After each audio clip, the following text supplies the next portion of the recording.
afternoon and welcome back to Shared Lives, Shared Thoughts. Today I'm joined by my dad, Ian Richardson. We'll be discussing disability discrimination, including how bad it used to be, how it's improved and how it still needs to be made better. So, hello Dad and welcome back. Hi Rosie.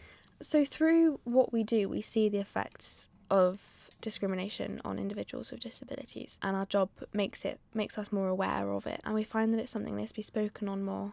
And I think that people need to be educated, and if they're educated on what having a disability really means, I think that they'll be less likely to be discriminatory and they'll be more likely to be nice and open-minded to these people. So we have done some research into the history of disability discrimination and how bad it used to be in disability schools and asylums. I set Dad the homework of finding some information as well. So Dad, do you want to start off with some things that you found? Yeah, so going way back to 1597, the Poor Law Act was brought in, which provided the first complete code of poor relief, including for the lame, the impotent, the old and blind, and such other being poor and not able to work. Mm-hmm. So basically anyone who didn't have any money or were unable to work. So they were afforded some economic relief. The Poor Law makes economic provision for people dependent on charity, which includes disabled people, and that was the first time that there was anything in place to help anybody with a disability or otherwise, really. Yeah. So then we, going on a bit slightly later, some very unfortunate people would have ended up in the Victorian workhouse. Anybody could end up in the workhouse just for being poor. Mm-hmm. They couldn't, basically, anybody that couldn't support themselves would end up in the workhouse. Probably some people with mental health issues would be wrongly diagnosed as being criminal or end up in the workhouse.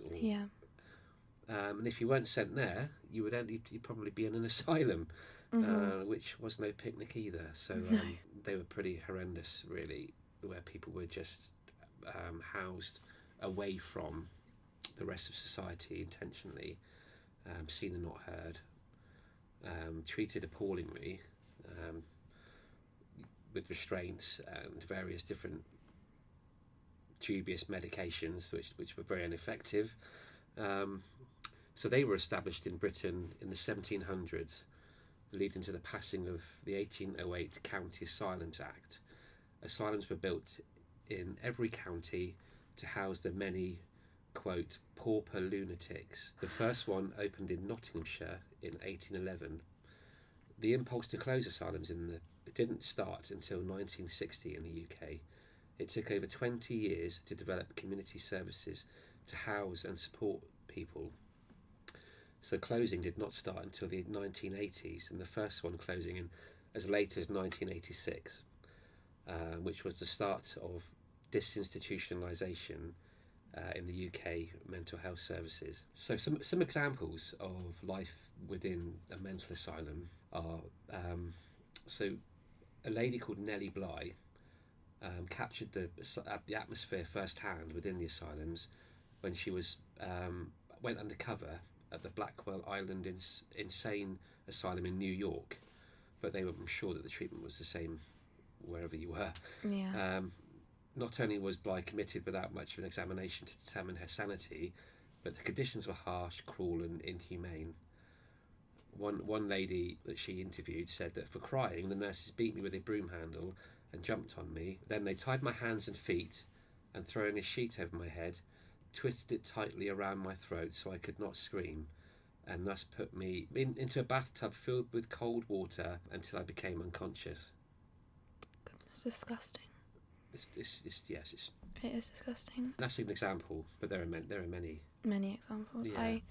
I did in my English speaking exam in year 11, I believe, I spoke on the same topics of discrimination, and I found, similar to you, accounts of people being kind of held under cold water, and if they soiled the sheets, they'd have to go and stand out in the cold with their sheets over them, stand outside in the cold, I'm pretty sure naked, with their sheets over them as punishment. but they only saw the bed to begin with because they were petrified. And this is all only in the last 100 years, so it's not even long ago.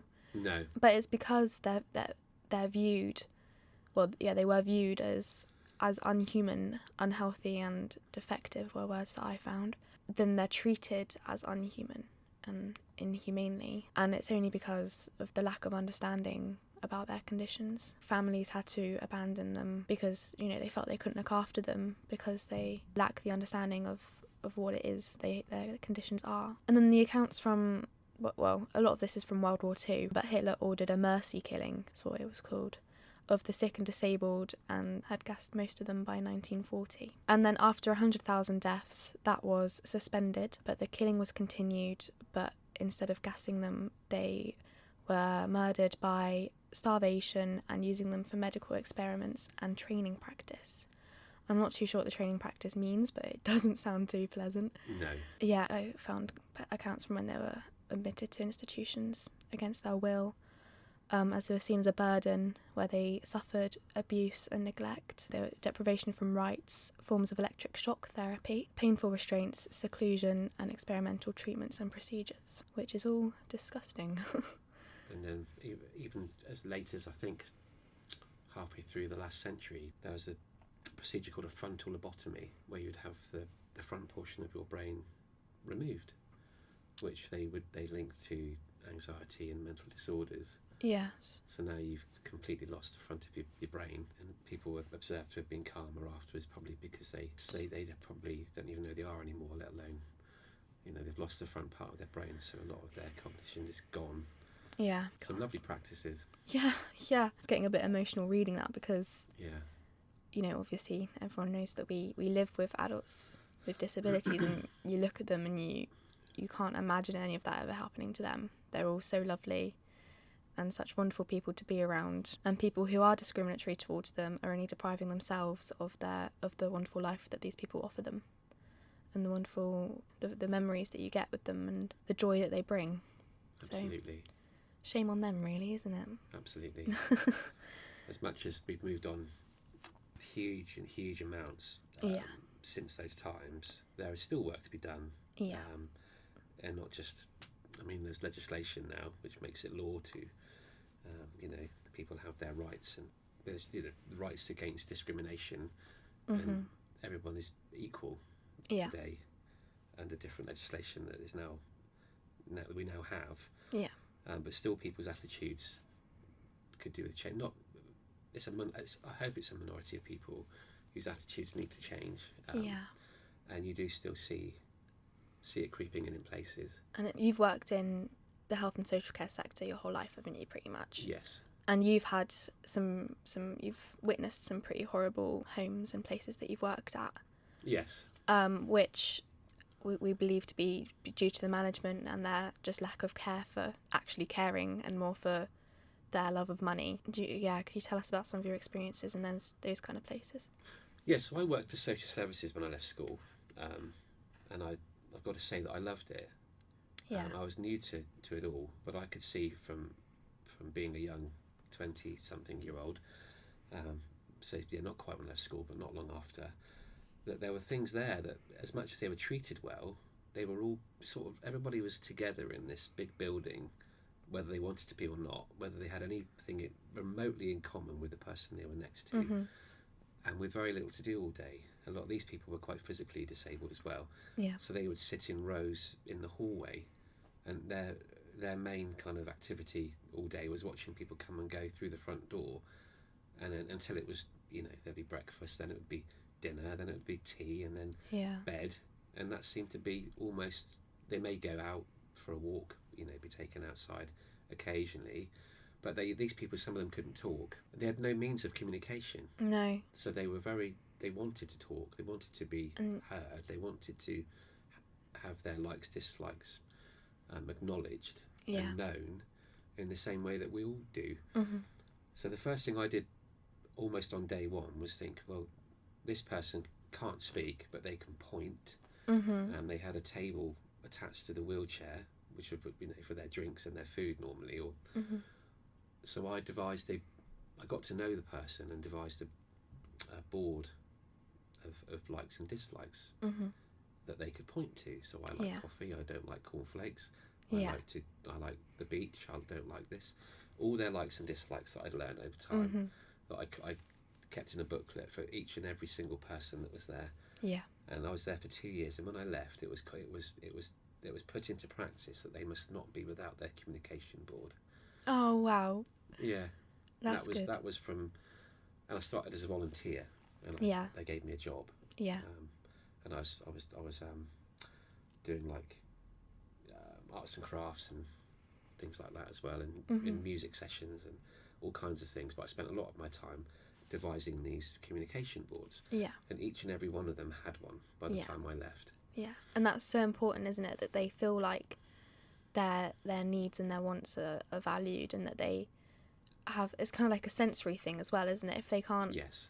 communicate, they need to have things which bring them joy, and I guess that, Yeah. yeah, it's a nice sensory thing as well. It was a very emotional time because they would constantly point to things they liked, Yeah. and they were so, you could see the empowerment and the expressions on their faces, how happy they were. Yeah, to thank be God able someone to- actually cares. Yeah, and now they can communicate with the outside world. They're not Yeah. trapped inside. They've got this device, this way of communicating. Mm-hmm. But then that became commonplace later, luckily and happily, that now people have they have these in place now for people that need to find alternative ways of communicating. Yeah. So things have improved. But I worked in a unit for a young man, a young autistic man, and this culture of, I think, as we were saying before, it was very much a business. So the management would pay very poor wages, wouldn't really care too much about the people they employed, Yeah. put you in with no training, and it bred this atmosphere of this culture of discontent. They were tired because they were doing 48-hour shifts and more sometimes. Oh God. It was quite intense because the person needed a lot of support. Yeah. And people very quickly developed this culture of abuse, Mm-hmm. and it was allowed to go unchecked until I walked in the door. Yes. Well, I was on it. I was appalled. To be honest, I was appalled. Yeah. There was a huge case in Bristol, Winterbourne View. Mm-hmm. It was not long after that, and if I had a camera, Yeah. it would have been on a par. The things that I would have been able to record would have been on a par, and I think probably worse. Really? In Winterbourne? Than Winterbourne, yeah. Goodness. And Winterbourne's a very well-known place for how bad it was. Yeah, and because he managed to film some of it. Mm-hmm. But I've got it in my head. Yeah. So I developed, I had a diary of times, dates, people, actions, everything that happened on a daily, hourly basis, relating to this gentleman that was physically and verbally abused. Mm-hmm. I was informed that, in their words, because he's black, it doesn't matter where you hit him, because he doesn't bruise. He doesn't bruise. So as long as you don't do it above the neckline. Yeah. Which was obviously and if you don't do these things that we're showing you, then you won't fit in here and you won't be any good. And I said, this isn't the way I operate. Sorry, this is not the way I operate. So I had to do this for like a week of getting all this information, knowing that it was going on, but not being able to do anything about it until I had evidence. Yes. So without going to the management, I felt like I was implied. It was implied that I would be also, I've seen it, therefore I am also involved, if you like. Yeah. I'm allowing it to go on. So I took it to the director of the company and said, I don't know if you're aware that this is going on. If you don't, then I'm appalled. And if you do, I'm appalled. Yes. Because you've done you've done nothing to help it. Nothing about it. Here we go. Names, dates, times, a whole list of events. And to his credit, he did go and fire 4 people on the spot. Good. And there was a list called the preferred providers list for social services. Yeah. So these private companies can acquire. They're on the list for people to come via social services, and they were struck off the preferred providers social services list, which all people come through that need housing and need support. Oh God. So subsequently they went bust. Good. Yeah. So Good. there was myself, and there was one other case, but in another home in the same company. Yeah. So that is just an example of how things can go badly wrong Yeah. if left unchecked. Yeah. And you start to employ the wrong people. Yeah. Bullying tactics can start to. There's a ringleader or two. There's peer pressure, and it goes belly up very quickly. And without the training, they don't know another way of how to deal with situations. No. That'll become all they know to deal with it is to be cruel. Yes, and it was, yes, that's right. So it's just, the training and I guess they didn't do DBS checks or anything like that. They were, yeah, they were. Oh, really? Okay. There were those at the time, yeah. But these people, it's probably their first job in care. Yeah. They probably had no experience prior to that. Certainly no real knowledge of care. Yeah. They just had these bully tactics that don't have no place within that setting. Yeah, no. Yeah. Yeah, yeah. The last day I was there, before I blew the whistle, the young man was being threatened to have a knife stabbed in the back of his hand because he was eating fish and chips with his fingers. I don't know about most people, but I eat fish and chips. Yeah, I eat fish and chips with my fingers. How else do you eat fish and chips? Yeah. And this guy was like, no, I want to eat with my fingers. Yeah. And he went and got a kitchen knife and held his hand on the table, threatened to stab him in the back of the hand with it. And then the young man upended the table, fish and chips and all, and put it through the patio window. Threw it through the patio window. Don't blame him. So subsequently now he's in trouble because he's being violent. Oh yeah. This young man cannot speak, so it was then documented that he had this violent outburst for no reason whatsoever, and it was all documented that it was nothing to do with the staff. It was all just an outburst. But it was very soon rectified when I went in the following morning with the list of things that I'd acquired. Good. Yeah, and even the manager herself was fired on the spot. Good. And then subsequently after that, he had a great life. He had some really great carers, some of them picked by myself. I stayed there for a while longer and made sure everything was running well. Yeah. And then I decided I was better off going back to social services with my old colleagues, and that's what I did. Yeah. Yeah. Yeah. Well, now that I'm all nice and angry, following on from that, things have got a lot better, haven't they? Well, I mean, that was quite recent, but there's things like the Equality Act, which have been brought in, and they protect the 9 characteristics. Disabilities is included in that: age, race, gender, sexual orientation, marital status, and a couple others which I can't think of on the top of my head. But yeah, Dad, you have some more information on the Equality Act. Well, it was pretty much what you just said. Oh, okay. Sorry, I stole your thunder. But these are law. So yeah. if you are seen to not understanding and following the law within these matters, then you are, it's gross misconduct, and you have no place within.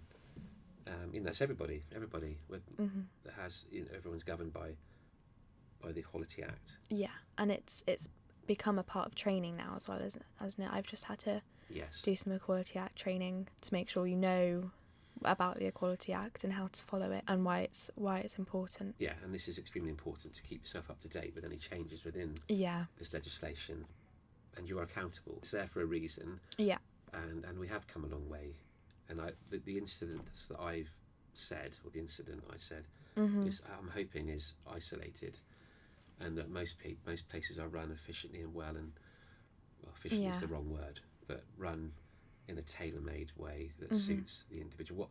What I think doesn't work is, and that there's much less of it now, is where lots of people are thrown together in a house. Again, they don't necessarily want to be there or have anything in common with anyone else that's there, and they it's not always the right way to do things. Yeah. For an individual, they need to be. We all have the right to choice. Yeah, we don't get thrown together into a house with lots of other people that you don't know or have nothing in common with. Isn't a choice. Yeah. The choice to live on your own and have your own life. Yeah. Your own identity, your own individuality. And also, it's not just about the discrimination that goes on inside care settings, is it? It's the people outside care settings as well. I think that's a really big part of it. Mum was telling me a story yesterday about she was walking one of the people she used to support down the street, and a load of drunken rugby lads were shouting discriminatory terms at him. He spoke to Mum about it afterwards, and obviously knocked his confidence and made him feel quite small. Really hurt him, didn't it? Yeah. So I think Mum went back and gave them a bit of her mind. He said to Mum, they were laughing at me, weren't they? Because Yeah, of my disability. because of my disability. And your Mum went back and said, Yeah, broke her heart. you don't know what you did to that young man. And they said sorry. Yes. A gentleman that lives in our house, a lovely man, he was thrown down the stairs of a nightclub because he has a mild learning difficulty. And you'd think it would be people that knew, but well, it was eight Marines that set on him and beat him up and threw him down the stairs of a nightclub, and he was left there. Nobody knew he was there until the morning. He laid there all night until the morning, and he was taken to hospital and was in a coma for some time. And he still, obviously he still lives with that. He still remembers, has those memories of that. So that was 8 Marines that picked on him because he had a disability. To do it to a single guy that's obviously got a learning difficulty. Yeah, someone that's, But they did get 8 years each for that. Did they? Yeah. Good. They got 8 years each for that. Good. But how long is long enough to nearly kill somebody and basically affected the rest of his life? Yeah. He was cognitively more impaired after that, as he would be if you were thrown down a staircase and hit your head on a concrete floor and then lay there all night with no medical attention. God. Yeah, and he lives with us, and he's the loveliest man. He is very gentle. The loveliest man. Very, very gentle soul. For it to happen to him was, but so, as time goes on, there are more and more. I mean, people with disabilities and people with impairments of all kinds are standing up for themselves, and they're finding a voice more and more. Yeah. And they're pushing things through Parliament, and they're bringing awareness to the situation, and to raise awareness of people for people with disabilities, and to speak out for everybody. Yeah. And I think that generally a lot of people are becoming more aware and a bit more respectful and a little bit more knowledgeable than perhaps we used to be as a society. Yeah.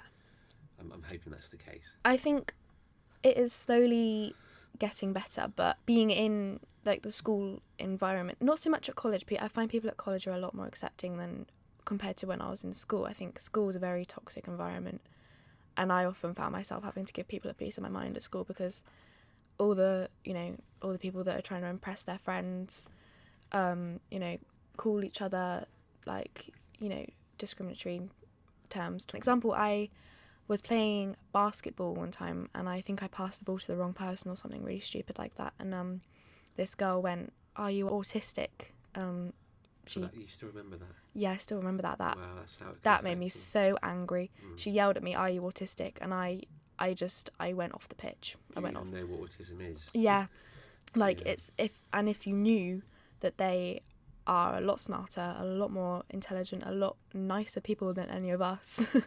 Yeah. You would not be using it in a derogatory way. All I did was pass the ball to a wrong person. Yes. I don't understand how that equates to me being autistic. No. They're far smarter than half of us, and that made me really angry. Too much so to the point that I went home and I wrote loads on Snapchat about how people need to not use terms like that. Not call people autistic, not say, the R word that I think we all know that I hate. That all those kind of terms are thrown around at school. So I often found myself ranting on Snapchat to try and get people to stop and to kind of say, how much I think that they're missing out on the love that these people give them, and that they're depriving themselves, and that we need to be more like them, because you won't hear them making fun of anybody else. You won't hear them giving hate to anybody else. Never. All they give is love. All they know is love. Yes. And we need to be more like them instead of grinding them down and making them feel rubbish. You couldn't have put that better, Rose. Exactly it. There are still a lot of things that need to be made better. There were people in my school with special needs, but they'd be out in the playground just kind of minding their own business, and you'd see all the, popular kids, or the ones that try to impress others, kind of belittling them and throwing all these words around at them. And it used to make me so angry, because I don't know who they're trying to impress by doing that.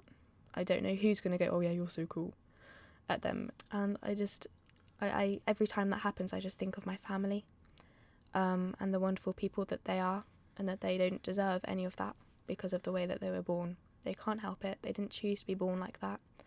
they're just treated differently and belittled because of the way that they are. And a lot of people say that, like, because a lot of them are unable to work, then they see them as a burden on society. But we're all an extra mouth to feed. We're all an extra person to clothe. You know, we're all... There's people on benefits who don't have disabilities, you know.